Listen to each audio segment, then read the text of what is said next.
खोलते रहे नहीं अपने पहले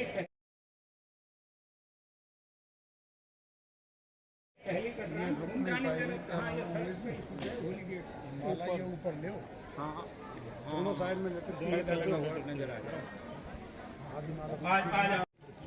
नहीं अपने पहले करना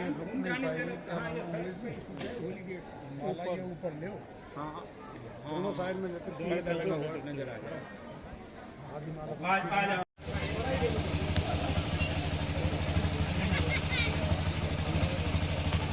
इस सृष्टि के प्रथम महाराजा दक्ष प्रजापति जी के चरणों में नमन करते हुए हल्की सी जून लगी कुलदेवी श्री यादव दादा अवकाश होता है इससे जी के चरणों में नमन करते हुए मंचासी मेरे से सभी सीनियर हैं, सभी के आशीर्वाद से और उपस्थित समाज के चरणों में नमन करते हुए अपनी बात अल्प शब्दों में रखना चाहूंगा।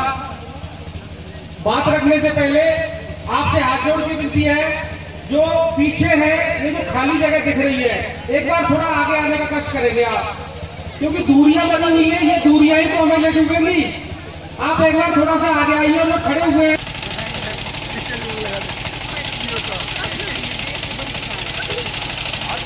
जनरेटर चल रहा है, उसका साउंड भी आ रहा है, लेकिन उससे ज्यादा साउंड आपका भी है। अब मैं अल्प शब्दों में अपनी बात निवेदन कर दूं। सबसे पहले तो कुछ चीजें हैं जिनको मैं कलेक्ट करके लाया हूँ। हम जिनके आशीर्वाद से, जिसकी प्रेरणा से यहाँ पर खड़े हैं, यहाँ पर उद्बोधन बोलने का हमको मौका दिया है, मैं उनको धन्यवाद दूंगा। और जिनके आशीर्वाद से मुझे बल मिला है, कैप्टन रतन सिंह जी, शहर अध्यक्ष सोनलाल जी, सेक्रेटरी साहब लक्ष्मी सिंह जी, सॉरी अब तो प्रमोशन हो गया है, कोषाध्यक्ष संजीव जी, हेम कुमार जी, रेलवे कर्मचारी राजेश जी, कोषाध्यक्ष साहब ओम प्रकाश जी, उपाध्यक्ष श्याम सिंह जी हेला, प्रेमचंद जी प्रेम सिंह जी जितनी और गुरु सिंह जी अध्यापक। मैं इन सबसे प्रेरणा लेता हूँ और सीखता हूँ, उनसे चर्चाएं करता हूँ, उसके बाद अपनी बात आपको संक्षिप्त शब्दों में निवेदन कर रहा हूँ। हमारे समाज में पढ़े लिखे लोग बहुत हैं, लेकिन पढ़े लिखे होने के बाद उनको रोजगार नहीं मिल पाता, सही जगह और सही दिशा नहीं मिल पाती। इसलिए हमने समाज की पीड़ा को देखते हुए और आप सबकी प्रेरणा से 28 अक्टूबर 2022 को जयपुर के एक डोनेर क्षेत्र में जाने का हमको अवसर मिला। वहां हमने अपनी बात रखी और बात रखने के दौरान हमें एक ऐसे आदमी से मुलाकात हुई, क्योंकि परमात्मा जब देता है ना, या तो देता नहीं देता है तो छप्पर फाड़ के देता है। भरतपुर में जो बेरोजगारी जो फैली हुई है उसको मिटाने के लिए एक आदमी आगे से चल के आए, जिनका नाम राम प्रजापति। उन्होंने कहा मोदी साहब आप अपने क्षेत्र में रोजगार मेला लगवा दीजिए, हम जितने भी एम्प्लॉयमेंट दे सकेंगे जरूर देंगे। तो हमने कैप्टन साहब से चर्चा की और चर्चा के उपरांत हमने रोजगार मेला लगाया। अभी भरतपुर के गांधीनगर शहर में, गांधीनगर क्षेत्र में 75 लोग आए मात्र। बड़े ताज्जुब की बात है, अपने समाज में एम्प्लॉयमेंट बहुत कम हो गया है, यानी कि मात्र 75 लोग आए, उनमें से 55 लोग सेलेक्ट हुए। 55 लोग एक झटके में बहुत कम समय में सेलेक्ट हुए। इस प्रकार से हमारा अगला जो कार्यक्रम जाएगा वो पूरे भरतपुर जिले के लिए बड़ा रोजगार मेला देने का है। आप चाहते हैं एम्प्लॉयमेंट लेना? चाहते हैं तो हाथ खड़ा करके बताओ। बहुत कम समर्थन मिला है मेरे को, कोई बात नहीं। मुझे मंच पे बोलने का भी उस वक्त अवसर मिला है जब 50% संख्या कम हो गई है। कोई बात नहीं, इसमें भी मैं धन्यवाद दूंगा, क्योंकि कानून तो सबसे लास्ट में काम आता है। सबसे पहले शासक प्रशासक बोल गए, बहुत अच्छी बात है, कानून का तो लास्ट में होता है। शिक्षा, मैं भाई बहनों से निवेदन करूंगा, माता बहनों से निवेदन करूंगा, शिक्षा वो श्रेणी का दूध है जो जिसको पी लेता है ना, वो मंच से ऐसे नहीं, इससे भी तेज आवाज में गाता है। तो शिक्षा के अंदर वो ताकत है। अगर शिक्षा नहीं होती तो ना तो मैं वकील होता और ना आप मुझे सुन रहे होते। हमेशा शिक्षा ऐसी होनी चाहिए जो टारगेट फोकस हो, यानी पहले अपना एम बनाना पड़ेगा। ऐसा नहीं कि हम पढ़े जा रहे हैं और पता नहीं क्या बनेंगे, किसी ने बताया ही नहीं, किसी ने पूछा ही नहीं। तो टारगेट फोकस शिक्षा होनी चाहिए। मेरा टारगेट था, मुझे लग रहा है इधर के साथी ध्यान नहीं दे रहे, एक बार ताली बजा के बताओ ये वाले, इसका मतलब दे रहे थे तो शायद इधर के नहीं दे रहे होंगे, इधर वाले। शिक्षा वो टारगेट है, उसमें टारगेट फिक्स करना पड़ेगा। मुझे बोला गया था कि आपको वकील बनना है, क्योंकि वकील पूरे भरतपुर में प्रजापति समाज में नहीं था, पूरा जीरो रिक्त स्थान था। मुझे आप जैसे लोगों ने प्रेरणा दी कि भाई एक को तो कम से कम वकील बनना चाहिए। हमने अप्लाई किया। अब छोटी सी बात मैं अपने बारे में बता रहा हूँ। पता है 10वीं में कितने नंबर है मेरे? 10वीं में कितने नंबर है? मात्र 3rd डिवीजन हूँ। रिकॉर्ड है 3rd डिवीजन लाना भी। इसके बाद 12वीं में 3rd डिवीजन हूँ, सॉरी 2nd डिवीजन हूँ। 2nd से ऊपर में भी कभी नंबर नहीं आए, 48 से ऊपर नहीं गया। इसके बावजूद भी टारगेट फोकस था, वकील बनना है। MSA कॉलेज में अप्लाई किया, नंबर नहीं आया कहीं तक, दूर दूर तक। लॉ में एडमिशन नहीं हुआ, 55% चाहिए था। तो आप तो खर्चे बहुत ज्यादा हो, आप तो 98% वाले हो, 99% वाले हो। तो सोचो एक 3rd डिवीजन वाला वकील बनके आपके सामने बोल सकता है, तो 98 वाला तो 10 से कम तो बनेगा ही नहीं।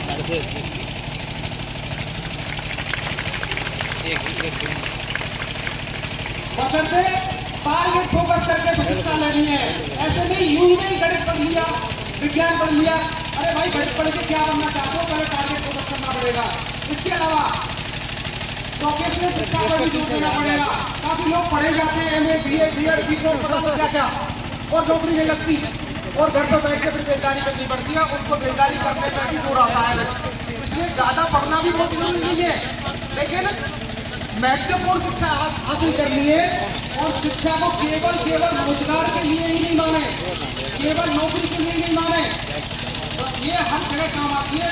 अपने कैरियर मार्गदर्शन के बारे में भी थोड़ा विचार करें, किसी से गाइडलाइन लें।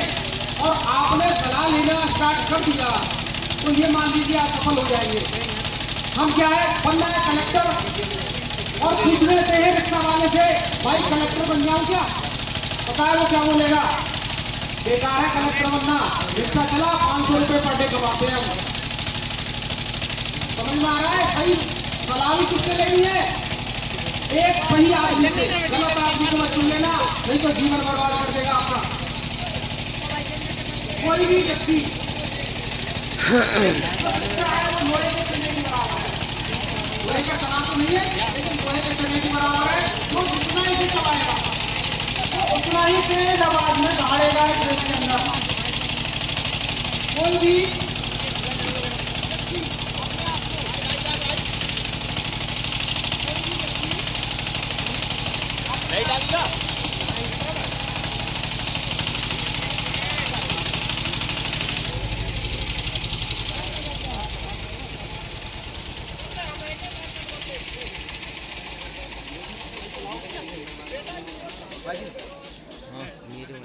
अरे वो आपके सब फ्री आ गई लाइट, आ गई। गांव को जाऊंगा, ये बस ना मिलेगी। कोई व्यक्ति हताश होकर के बिखर जाता है फिर हम बस से जाएंगे, लेट हो और कोई संघर्ष करके अभी जाऊंगा। लाइट कैसे ना जाता है। वेरी गुड, आपके लिए मंच से कह रहा हूँ, यदि किसी को वकील बनना हो, कानून की कोई नॉलेज लेना हो, मैं अपना बड़ाई नहीं कर रहा, लेकिन मैं इस क्षेत्र में 18 साल का अनुभव ले चुका हूँ आप सबके आशीर्वाद से। और मास्टर ऑफ लॉ की डिग्री है जो पूरे जिले में नहीं है, किसी के पास वो डिग्री नहीं मिलेगी। हमने अपनी एजुकेशन 3rd डिवीजन पास व्यक्ति ने गंगानगर जाके, हनुमानगढ़ जाके, जयपुर जाके शिक्षा हासिल की है। और उसका परिणाम यह है कि हम आपके सामने बोल रहे हैं, किसी को लॉ के बारे में, लॉ के एडमिशन या लॉ के सिस्टम के बारे में या वकील बनने के बारे में या जज बनने के बारे में एक और बात बता दूं, वकील बनना बहुत टेढ़ी खीर है, लेकिन जज बनना बड़ा आसान है। मुझे किसी ने मार्गदर्शन नहीं दिया, सिर पे हाथ नहीं रखा, नहीं तो ये व्यक्ति वकील नहीं रहता, ये जज बन चुका होता।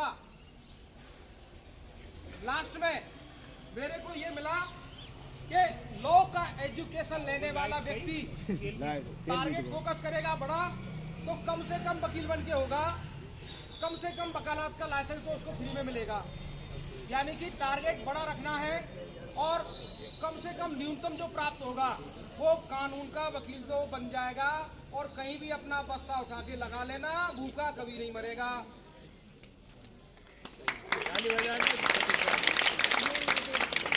इसके अलावा मुझे हमारे समाज के बंधुओं से, राजनेताओं से एक चीज सीखने को मिली है कि राजनीति 100 तालों की एक चाबी है। ताले तो बहुत है, हजारों हैं, यानी समस्याएं बहुत हैं, लेकिन पॉलिटिकल क्षेत्र भी एक ऐसा क्षेत्र है जो सब समस्याओं का गढ़ है। यानी उसकी अगर पॉलिटिकल सीख लिया तो आप किसी भी समस्या को समाधान बना सकते हैं। इसके अलावा मैं इस मंच से बोलना चाहता हूँ, अभी मंच से बोला था हमारे पूर्व वक्ताओं ने कि हमारे समाज में पत्रकार नहीं है। महसूस कर रहे हैं आप? पत्रकार नहीं है। मैं पत्रकार बनने का मौका देना चाहता हूं। जिसको नाम लिखाना है लिखा देना, मेरी टीम यहाँ बैठी है। आवाज न्यूज 24 वाला भरतपुर में मेरा मित्र है, उसको बोलूंगा जिसको निर्भीकता से पत्रकारिता करने का शौक हो, मेरी टीम को नाम लिखा देना, वो पत्रकार बन जाएगा। बहुत अच्छी बात।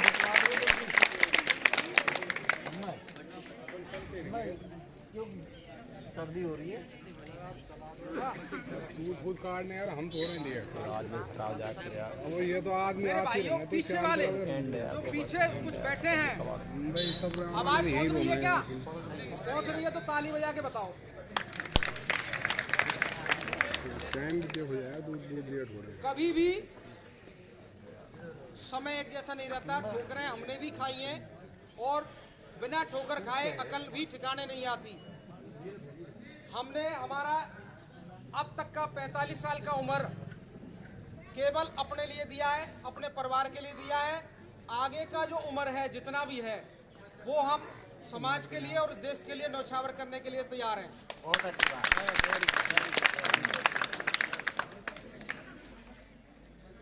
हमने एक बुक पढ़ी है, किताब, जिला कलेक्टर शिव प्रसाद गोला की। गोला मीन्स समझते हैं? गोला प्रजापति होते हैं, कुमारी होते हैं।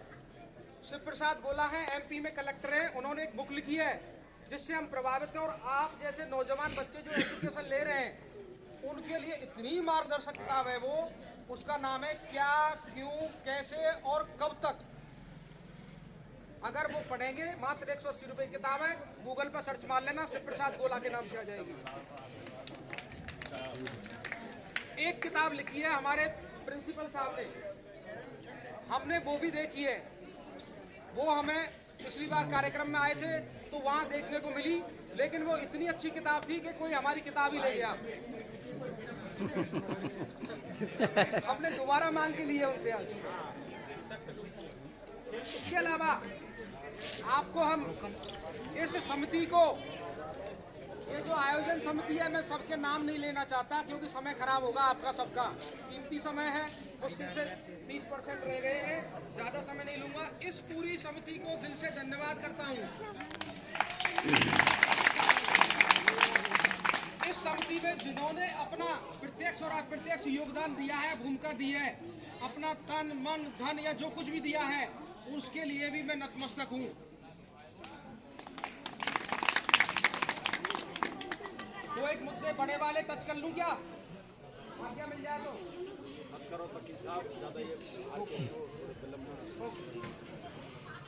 ये कुछ पेपर्स देख रहे हैं आप, ये पेपर है, मैं सबको दिलवाऊंगा। मैं अपनी टीम से निवेदन करूंगा, एक एक पेपर सबके हाथ में दे के आओ। ये कुछ पेपर्स हैं, इन पे क्या लिखा है आपको मैं थोड़ा सा इनका बताऊंगा। इसके अलावा जब भी दोबारा मौका मिलेगा आपके बीच फिर आऊंगा और डिटेल से बताऊंगा। हमारे जो भी शासन प्रशासन है उसमें हमारी भागीदारी जीरो आ रही है। जैसा कि मन से बार बार ये सवाल आ रहा था, उसका समाधान इसमें है। हमारे शादी ब्याह में जो समस्याएं आती हैं उसका समाधान इसमें है। हमारी पढ़ाई लिखाई में जो समस्या आती है उसका समाधान इसमें है। हमारे बीच में पॉलिटिकल वाली समस्या जो आती है, नेतृत्व करने की क्षमता, उसका समाधान इसमें है।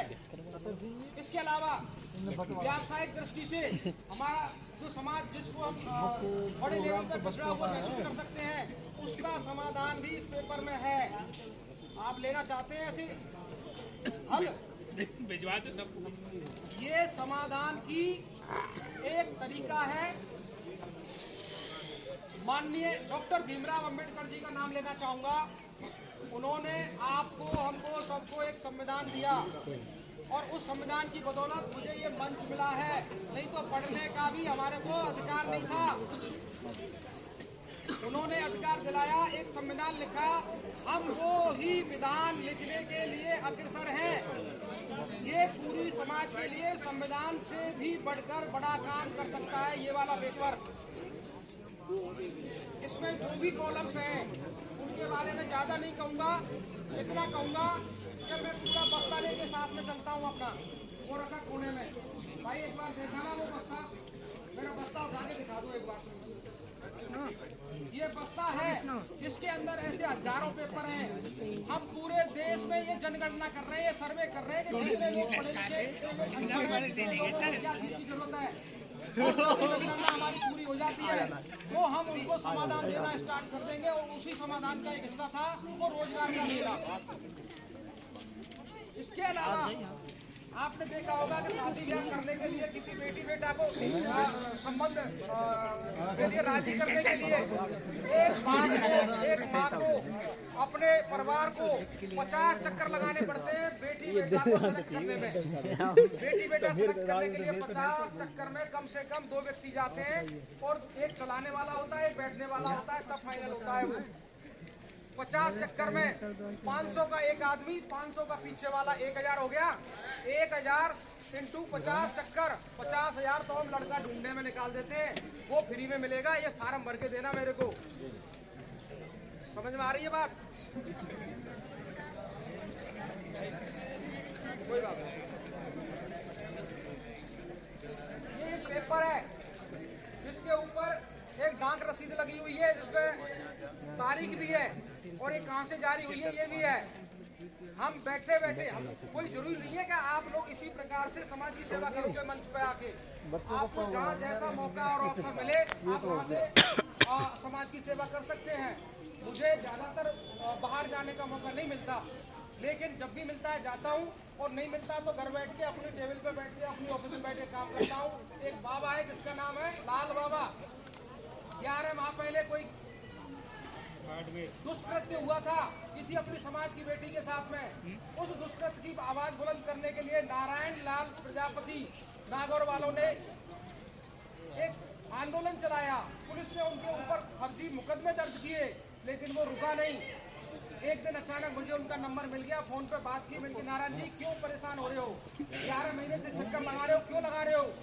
हाई कोर्ट नहीं है क्या, सुप्रीम कोर्ट नहीं है क्या, आप वहाँ क्यों नहीं करते खड़ा? अपनी बात का, अपनी मुकदमे को वहाँ लड़ो। जनता में क्यों ऐसे घूम रहे हो? पुलिस का क्यों FIR झेल रहे हो? बोले वकील साहब आप ही समाधान करवाओ। तो मेरी कोई बात नहीं, आप मुझे अपना FIR भेजो। नागौर से FIR व्हाट्सएप पे आई, मोबाइल पे। मोबाइल सबके पास होता है लेकिन सदुपयोग करना सीखो। वहाँ से FIR आई, FIR हमने पढ़ी। पढ़ने के बाद महिला आयोग को लेटर लिखा। 4 लाइनें लिखी है इसमें। 4 लाइनों का ये असर हुआ। 11 महीने बाद लाल बाबा जो पाताल में छुपा हुआ था, पुलिस को ढूंढ के लाना पड़ा। और उस बाबा पे 25,000 का इनाम था, फिर भी पुलिस नहीं पकड़ रही थी उसको। लेकिन जब महिला आयोग ने डंडा चलाया, अपनी ताकत दिखाई, तो SP और कलेक्टर मजबूर हो गए उस लाल बाबा को पकड़ने।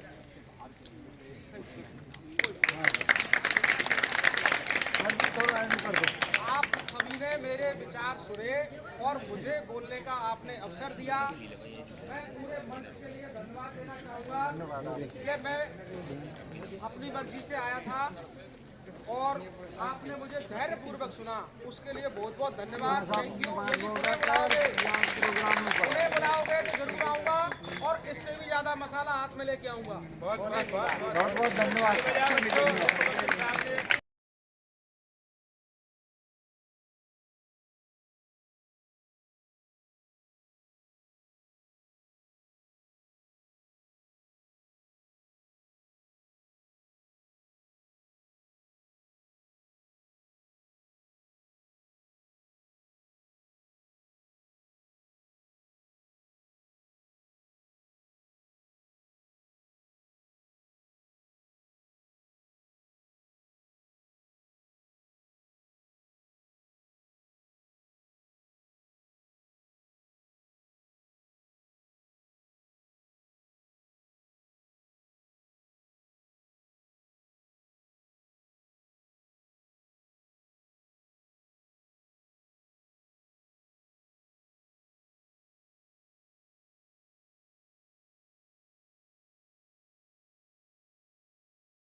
आज प्रगति के पथ पर बढ़ती रहे।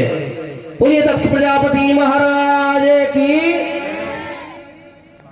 आदरणीय अतर सिंह जी प्रिंसिपल साहब से मैं निवेदन करूं कि आप मंच पर आए।